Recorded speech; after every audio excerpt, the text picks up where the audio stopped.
سارے باب محترم، لیکن مصلی اس کا حق ہے جس کے پاس یہ بھی رمضان آ رہا ہے نا تو محبت کھلا یہ میری وسیع فون پڑھا دے کسی چودھری کو نمبردار کو بڑے اچھے آدمی ہو ماشاءاللہ نمبرداری کو اور تسی پڑھا دے اے سی صاحب ڈی سی صاحب ایس پی صاحب کوئی افسر صاحب کوئی صدر گورنر وزیر اعظم صاحب تو سے تشریف لے آؤ میاں صاحب آپ آ جائیں مصلی پہ کھڑے ہو یہ مصلی اس کا ہے جس کے پاس قرآن ہے کہ سارے نبی پیچھے قرآن والا آگے آسمانوں پہ حضور گئے آدم پہلے آسمان پہ عیسیٰ دوسرے پہ یوسف تیسرے پہ ادریس چوتھے پہ ہارون پانچویں پہ کریم چھٹے پہ خلیل ساتویں پہ جبریل سدرہ پہ عرش پہ وہ گیا ہے جو قرآن والا ہے تو قرآن والا سب سے آگے اور قرآن والا سب سے اونچا کہہ دو قرآن والا سب سے خوش نصیب ہو جو قرآن والوں کی خدمت کرتے خوش نصیب ہو جو قرآن والوں سے محبت کرتے خوش نصیب ہو جو قرآن والوں سے تعلق کرتے میں اس کی تفصیل میں نہیں جاتا آگے ایک نعمت بتاتا ہوں پھر میں بات کروں تیسری نعمت جو مجھ کو اور آپ کو ملی کیا کروں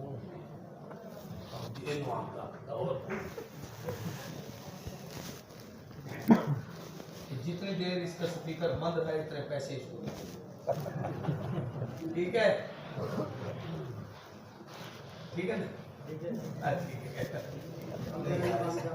آ گیا تو لے جا کوئی بات توجہ میری طرف تیسری نعمت جو اس امت کو ملی پہلوں کو نہیں ملی اتممت علیکم نعمتی وہ ماہ رمضان ہے سبحان اللہ کتب علیکم الصیام کما کتب علی الذین من قبلکم روزے تمہیں بھی ملے پہلوں کو بھی ملے آدم کو ایام 20 کے روزے ملے نوح کو عاشورہ کے روزے ملے داؤد کو وصال کے روزے ملے کلیم کو 40 دن کے روزے ملے سب کو ملے لیکن اس امت کو رمضان ملا قرآن کا مہینہ رمضان ہے تلاوت کا مہینہ رمضان ہے تراویح کا مہینہ رمضان ہے جس میں قرآن اترا ہے رمضان ہے جس میں قرآن کی حفاظت ہے رمضان ہے جس میں قرآن پڑھا جاتا ہے رمضان ہے جس کا نام قرآن میں ہے رمضان ہے اللہ نے رمضان حضور نے فرمایا شعبان رمضان کی تیاری کا مہینہ ہے کچھ دن باقی بچے ہیں ہفتہ بھی نہیں رہتا میرے خیال رمضان شروع ہونے والا اب آپ نے اس کی تیاری کیا کرنی ہے وہ میں سمجھا اس بچے کو اس نے کھڑا کیا جی راستے میں نہ یاد کرتا ہے اب اس کی پہلی تیاری تو یہ ہے کہ اس میں قرآن زیادہ پڑھو تاکہ رمضان میں پڑھ سکو ابھی سے اس کی تیاری ہمارے منشق حضرت میں عبدالحادی دین پوری میں نے حضرت سید نفیس شاہ صاحب کی زیارت کی اور بڑے بڑے خواجہ خان محمد صاحب کے ساتھ وقت گزارا ان سارے بزرگوں کے ساتھ سفر بھی کیا حضرت درخواست کی بڑے رحمت اللہ علیہ یہ سب لوگ شعبان اور رجب میں کہتے تھے میاں اللہ کا مہمان آ رہا ہے اب اس سے تیاری کرو اس کی پہلی تیاری یہ ہے کہ قرآن کی تلاوت ابھی سے عادت بناؤ گے تو رمضان میں پڑھ سکو گے اب نہیں بناؤ گے تو رمضان میں نہیں پڑھ سکو گے دوسری تیاری اس کی یہ ہے توجہ میری طرف کرنا باہر والوں کو تو کوئی بھی روک سکتا لیکن آپ میری طرف رجب میں آئی نماز شعبان میں آئی زکات رمضان میں آئے روزے شوال سے بنا حج کہ شوال میں حضور نے اعلان کیا ذوالقعدہ میں سفر کیا ذوالحج میں حج کیا یہ شش میں ہی آپ کی عبادت کی ہے تو اس میں یہ جو شعبان ہے یہ زکات ہم زکات کا حساب کرتے ہیں رمضان میں اسی مولوی جانے بھیک منگن واسطے یار مدرسہ سارا سال چلانا ہے کچھ باقی ہو پیسے نہ نکال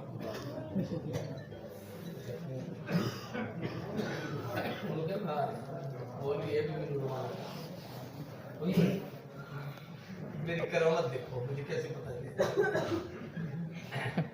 توجہ کریں، بس میں بات ختم کر. رمضان المبارک کی تیاری شعبان میں ہے. ہم رمضان میں جاتے ہیں، لوگوں کو کہتے ہیں یار مدرسوں کے لیے چندے دو، پہلے چلے جاتے ہیں یار 15 کے بعد حساب کرنا ہے تو پہلے آ گئے، 15 کے بعد جائیں تو پہلے دے دیتے نہ ہون تو آئے، نہ دیتے ہیں نہ دینے کے لیے. ہاں رمضان کی تیاری شعبان میں ہے. ہمارے مسلمان اتنے عقل مند ہیں ماشاءاللہ کہ 27 کو یا 29 کو ختم ہوتا ہے ہماری مسجد میں. پتہ نہیں کس الو نے تمہیں سکھا دیا کہ حافظ قرآن کو پیسے نہ دیا کرو، حرام ہے. پتہ نہیں کس چاہے، اس کے لیے طے کرنا حرام ہے، تمہارا دینا حرام نہیں ہے.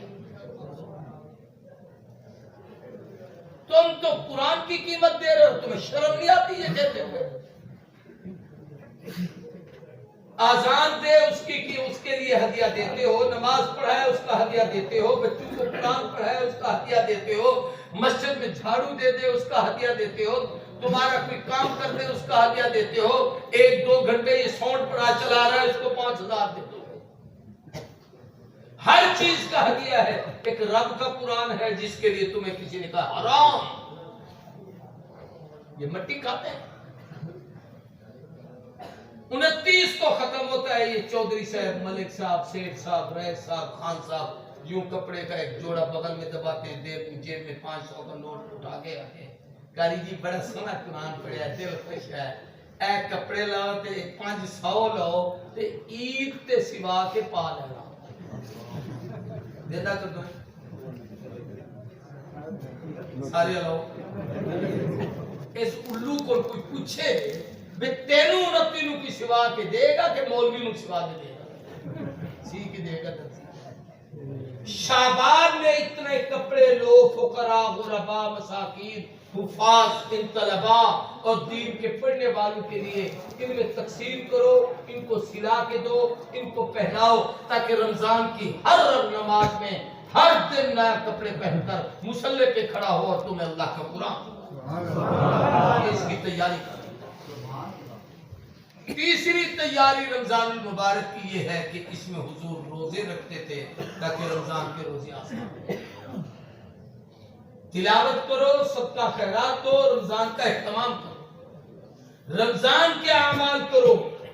سحری اس کی عبادت ہے، افطاری اس کی عبادت ہے، دن کا روزہ اس کی عبادت ہے، رات کی تراویح اس کی عبادت ہے، تلاوت اس کی عبادت ہے، کلمہ طیب پڑھنا عبادت ہے، استغفار پڑھنا عبادت ہے، جنت کی طلب کرنا عبادت ہے، جہنم سے پناہ مانگنا عبادت ہے، درود شریف کی کثرت کرنا عبادت ہے، اپنے والدین اور سارے فوت شدگان کی بلندی درجات دعا عبادت ہے. رمضان میں سب سے زیادہ قبول ہونے والی عبادت دعائیں ہیں. فی کل یوم و لیلۃ دعوۃ مستجابہ، دن رات دعائیں قبول ہوتی ہیں. شاید آپ کے مانگنے میں تو کمی ہے، خدا کی رحمت کے متوجہ ہونے میں کمی نہیں. سبحان اللہ. آخری نعمت یہ ہے جو اس امت کو ملی، پہلو کو نہیں ملی، کہ حضور کے بعد دین قیامت تک امت پہ پہنچنے کا ذریعہ خلافت راشدہ.